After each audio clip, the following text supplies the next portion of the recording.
नमस्कार दोस्तों, good morning. Welcome back to my YouTube channel. दोस्तों, आप सभी लोगों का हमारी इस यूट्यूब चैनल योगेंद्र जमुना में बहुत बहुत स्वागत है। दोस्तों, आज की इस वीडियो में हम देखने वाले हैं सीटेट का पेपर सेकंड, उसका एक बहुत ही महत्वपूर्ण सब्जेक्ट सामाजिक अध्ययन के अंतर्गत उसका एक महत्वपूर्ण पार्ट ज्योग्राफी का चैप्टर नंबर फर्स्ट, जिसका नाम है भूगोल सामाजिक अध्ययन तथा विज्ञान के रूप में। दोस्तों, यह जो टॉपिक है, ये जो चैप्टर है, यह आपके सीटेट एग्ज़ाम जुलाई 2024 के हिसाब से काफ़ी ज़्यादा महत्वपूर्ण है, क्योंकि इस चैप्टर से जितने भी MCQs क्वेश्चंस बनने वाले हैं उन सभी को हम इस वीडियो में कवर किए हैं। दोस्तों, जितने भी टॉपिक हैं, जितने भी चैप्टर हैं सामाजिक अध्ययन के, ज्योग्राफी जो पार्ट है उसके, उन सभी को हम टॉपिक वाइज करवाएंगे। पहले हमारा पहला चैप्टर है भूगोल सामाजिक अध्ययन एवं विज्ञान के रूप में। उसके अलावा ग्रह, सौरमंडल में पृथ्वी, ग्लोब, प्राकृतिक तथा मानव पर्यावरण, वायु, जल, मानव पर्यावरण, वास स्थान, परिवहन तथा संचार, संसाधन, प्राकृतिक तथा मानव, कृषि, ये जितने भी टॉपिक यहाँ पे आप देख रहे हैं, ये सारे टॉपिक जो है तो आपके सीटेट एग्ज़ाम जुलाई 2024 के हिसाब से काफ़ी ज़्यादा इम्पोर्टेंट है। ये सारे टॉपिक जो है भूगोल सब्जेक्ट से रिलेटेड है, ठीक है। तो इसमें आज हम देखने वाले हैं भूगोल सामाजिक अध्ययन विज्ञान के रूप में। आज हम ये पहला टॉपिक इसमें कवर करेंगे। इस टॉपिक से जितने भी IMP क्वेश्चन बनेंगे उन सभी को हमने इस वीडियो में कवर किया है। तो चलिए दोस्तों, बिना किसी देरी के वीडियो को स्टार्ट करते हैं। बट उससे पहले आप लोगों से एक रिक्वेस्ट है कि अगर आप हमारे चैनल पर नए हैं तो चैनल को सब्सक्राइब करें और बेल आइकन भी प्रेस करें, ताकि हमारी नई नई वीडियो की नोटिफिकेशन आपको सबसे पहले मिले। तो चलिए दोस्तों, स्टार्ट करते हैं। देखते हैं दोस्तों, हमारा जो पहला चैप्टर था ज्योग्राफी का, वो था भूगोल सामाजिक अध्ययन तथा विज्ञान के रूप में। इसमें हमारा जो पहला प्रश्न है वो इस प्रकार से है, निम्न में से किस विषय के संबंध में कहा जाता है कि इसका विकास सामाजिक अध्ययन के रूप में शुरू हुआ, परंतु वर्तमान में वैज्ञानिकता का समावेश हो चुका है। ठीक है, तो यहाँ पे आप देख सकते हैं, हमें ऑप्शन है रसायन शास्त्र, भौतिक विज्ञान, जीव विज्ञान और भूगोल। ठीक है, तो इसका जो ये 4 नंबर वाला ऑप्शन है ये सही हो जाता है। ठीक है, उसके बाद देखते हैं हमारा जो दूसरा क्वेश्चन है वो है भूगोल के अध्ययन की शुरुआत किस रूप में हुई थी। इसमें ऑप्शन है सामाजिक अध्ययन के रूप में, दूसरा है विज्ञान के रूप में, तीसरा है 1 और 2 दोनों, चौथा है उपरोक्त में से कोई नहीं। ठीक है, तो इसका ये पहला वाला जो ऑप्शन है सामाजिक अध्ययन के रूप में, ये वाला ऑप्शन सही हो जाता है। ठीक है, भूगोल के अध्ययन की जो शुरुआत हुई थी वो किस रूप में हुई थी, तो सामाजिक अध्ययन के रूप में हुई थी। ठीक है, तीसरा क्वेश्चन देखते हैं कि निम्न में से किस में भूगोल को केवल भौगोलिक घटनाओं का विवरण देने वाला विषय माना गया है। वैज्ञानिक अध्ययन में, सामाजिक अध्ययन में 1 और 2 दोनों, इनमें से कोई नहीं। ठीक है, तो इसका जो ये 2 नंबर वाला ऑप्शन है ये वाला ऑप्शन सही हो जाता है, सामाजिक अध्ययन में। ठीक है, यह माना गया है कि भूगोल को केवल भौगोलिक घटनाओं का विवरण देने वाला विषय माना गया है। ठीक है, उसके बाद हमारा जो चौथा क्वेश्चन है वो इस प्रकार से है कि सामान्यतया भूगोल की शाखाओं का निर्धारण किस आधार पर किया जाता है।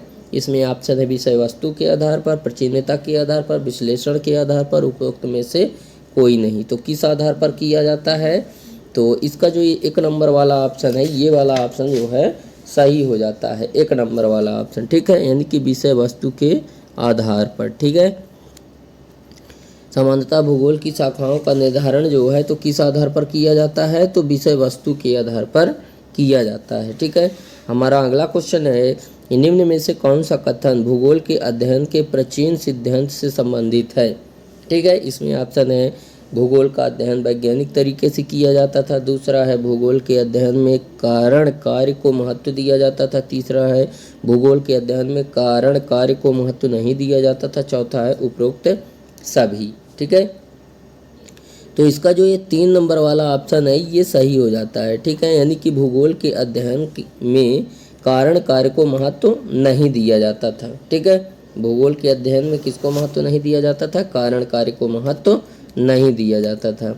उसके बाद हमारा 6 नंबर वाला जो क्वेश्चन है वो इस प्रकार से है कि पृथ्वी की आकृति, संरचना, वायुमंडल आदि का यथावत अध्ययन भूगोल के किस रूप की मुख्य विशेषता है। ठीक है, इसमें ऑप्शन है जैसे सामाजिक अध्ययन, वैज्ञानिक अध्ययन, 1 और 2 दोनों, इनमें से कोई नहीं। तो इनमें से कौन सा वाला ऑप्शन सही होगा, तो इसका पहला नंबर वाला ऑप्शन यानी कि सामाजिक अध्ययन। ठीक है, मतलब पृथ्वी की आकृति, संरचना, वायुमंडल आदि का यथावत अध्ययन भूगोल के सामाजिक अध्ययन की मुख्य विशेषता है। ठीक है, उसके बाद जो है तो हमारा अगला क्वेश्चन है कि भूगोल के अध्ययन की वैज्ञानिक पद्धति की विशेषता निम्न में से कौन सी है। तो पहला ऑप्शन है इनमें से केवल वर्णन प्रबल दिया जाता था। ठीक है, दूसरा है इनमें कारण कार्य पर बल नहीं दिया जाता है। तीसरा, इनमें से वैज्ञानिक पद्धति का समावेश किया जाता है। चौथा, यह भूगोल को सामाजिक अध्ययन मानकर अध्ययन करता है।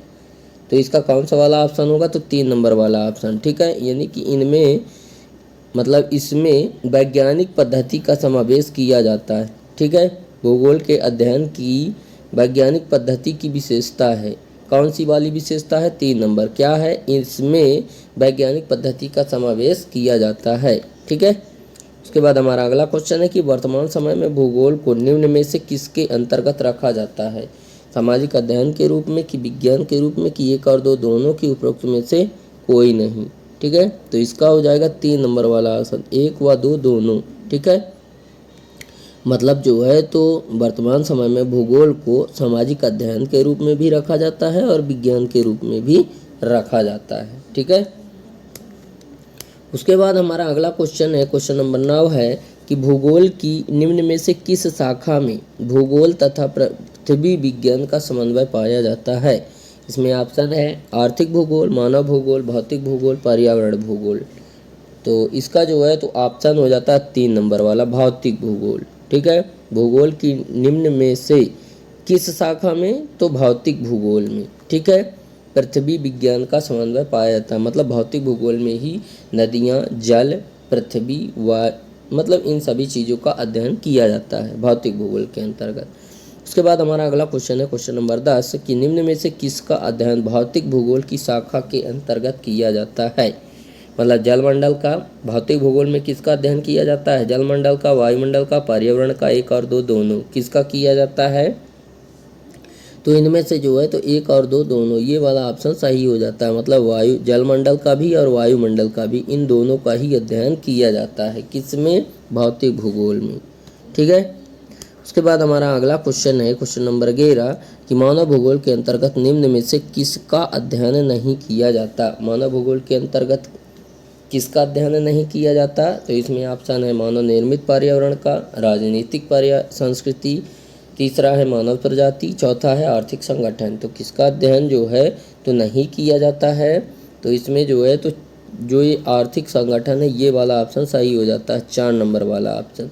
ठीक है, आर्थिक संगठन का अध्ययन मानव भूगोल के अंतर्गत नहीं किया जाता।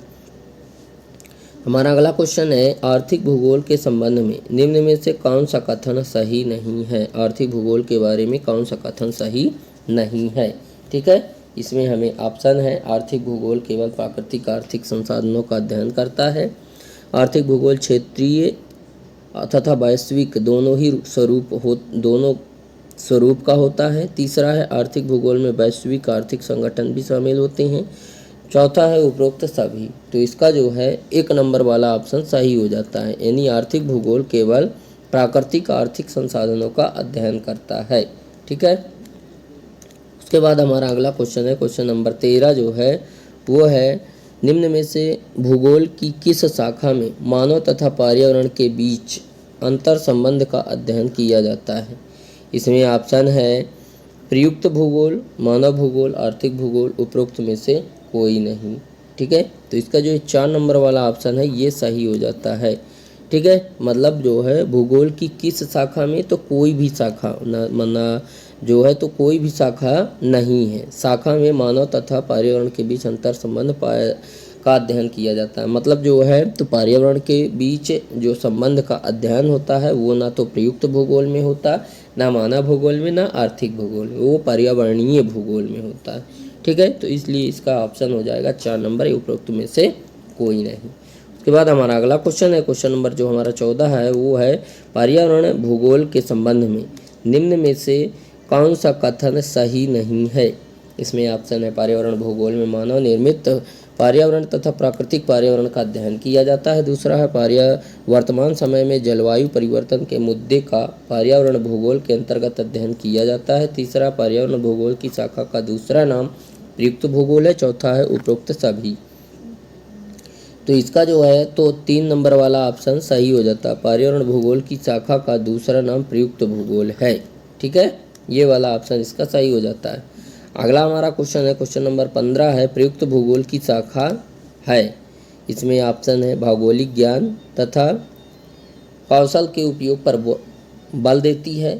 ठीक है, बल देती है। दूसरा है पर्यावरण का संपूर्ण अध्ययन करती है। तीसरा है मनुष्य के आर्थिक क्रियाकलापों पर बल देती है। ठीक है, चौथा है उपरोक्त सभी। ठीक है, तो प्रयुक्त भूगोल की जो शाखा है वो क्या हो जाएगी, तो ये भौगोलिक ज्ञान तथा कौशल के उपयोग पर बल देती है, ये वाला ऑप्शन सही हो जाता है। उसके बाद अगला क्वेश्चन है कि ग्लोबल पोजिशनिंग सिस्टम में निम्न में से किसका व्यवहारिक प्रयोग किया जाता है। विज्ञान, भूगोल, 1 और 2 दोनों, इनमें से कोई नहीं। किसका किया जाता है, 3 नंबर वाला ऑप्शन, 1 और 2 दोनों। ठीक है, ग्लोबल पोजिशनिंग सिस्टम में निम्न में से किसका व्यवहारिक प्रयोग किया जाता है, तो विज्ञान का भी और भूगोल का दोनों का। ठीक है, अगला क्वेश्चन है सामाजिक विज्ञान के बारे में निम्न में से कौन सा कथन गलत है। पहला ऑप्शन है सामाजिक विज्ञान स्वतंत्र विविधता के प्रति सम्मान आदि जैसे मानवीय मूल्यों का निर्धारण एवं विस्तार करता है। ठीक है, दूसरा है क्योंकि सामाजिक विज्ञान मनुष्यों में से संबंध है इसलिए इसकी खोज की प्रकृति वैज्ञानिक नहीं है। तीसरा है सामाजिक विज्ञान विश्लेषणात्मक एवं सृजनात्मक सोच के लिए नींव रखता है। चौथा है सामाजिक विज्ञान में ऐतिहासिक, भौगोलिक, आर्थिक, राजनीतिक आयाम से लेकर समाज के विविध सारोकार शामिल होते हैं। तो इसका जो है तो 2 नंबर वाला जो ऑप्शन है ये सही हो जाता है, क्योंकि सामाजिक विज्ञान मनुष्यों से संबंध है इसलिए इसकी खोज की प्रकृति वैज्ञानिक नहीं है, ये वाला ऑप्शन इसका सही हो जाता है। उसके बाद हमारा क्वेश्चन नंबर जो 18 है वो इस प्रकार से है, उच्च प्राथमिक स्तर पर भूगोल और अर्थशास्त्र एक साथ निम्नलिखित सहायक हो सकते हैं। ऑप्शन है पर्यावरण संसाधन एवं विकास के मुद्दों के प्रति दृष्टिकोण विकसित करना, संसाधनों के इष्टतम को समझना, बहुलवाद को समझना, पर्यावरण एवं स्थान के बारे में ज्ञान को विकसित करना। ठीक है, तो इसका जो है तो ऑप्शन नंबर 1 सही हो जाता है, पर्यावरण के संसाधन एवं विकास के मुद्दों के प्रति दृष्टिकोण विकसित करना। ठीक है, अगला क्वेश्चन है क्वेश्चन नंबर जो 19 है, सामाजिक विज्ञान का अध्ययन वैज्ञानिक क्यों है। इसके अंतर्गत क्रमबद्ध तरीके से प्रमाणित ज्ञान को अर्जित किया जाता है। दूसरा, यह पाठक को समाज का वैज्ञानिक अध्ययन करने में सहायता करता है। तीसरा, इसकी विषय वस्तु में वैज्ञानिक शब्दावली का प्रयोग है। चौथा है यह सामाजिक अध्ययन को विज्ञान कहने की मांग को पूरा करता है। तो इसका जो ऑप्शन नंबर 2 है वो सही हो जाता है, यह पाठक को समाज का वैज्ञानिक अध्ययन करने में सहायता करता है। ठीक है, उसके बाद हमारा अगला क्वेश्चन नंबर 20 है कि भूगोल की वह शाखा जो विशिष्ट मानव जनसंख्या की संरचना के विषय से संबंधित है क्या कहलाती है। जैव भूगोल कहलाती है या जनसंख्या भूगोल, मानव भूगोल या नगरीय भूगोल। ठीक है, तो इसका जो ये 2 नंबर वाला ऑप्शन है ये सही हो जाता है, जनसंख्या भूगोल कहलाती है। ठीक है, तो इस प्रकार से दोस्तों हमारा आज का जो ये वीडियो था ये यहीं पे क्लोज होता है। उम्मीद करते हैं आपको यह वीडियो पसंद आया होगा। वीडियो अगर पसंद आया है तो वीडियो को लाइक करें, दोस्तों में शेयर करें, और अगर आप हमारे चैनल पर नए हैं तो चैनल को सब्सक्राइब करें। तो दोस्तों आज के लिए बस इतना ही, मिलते हैं आप सभी लोगों से नेक्स्ट वीडियो में नेक्स्ट टॉपिक के साथ। तब तक के लिए जय हिंद, वंदे मातरम।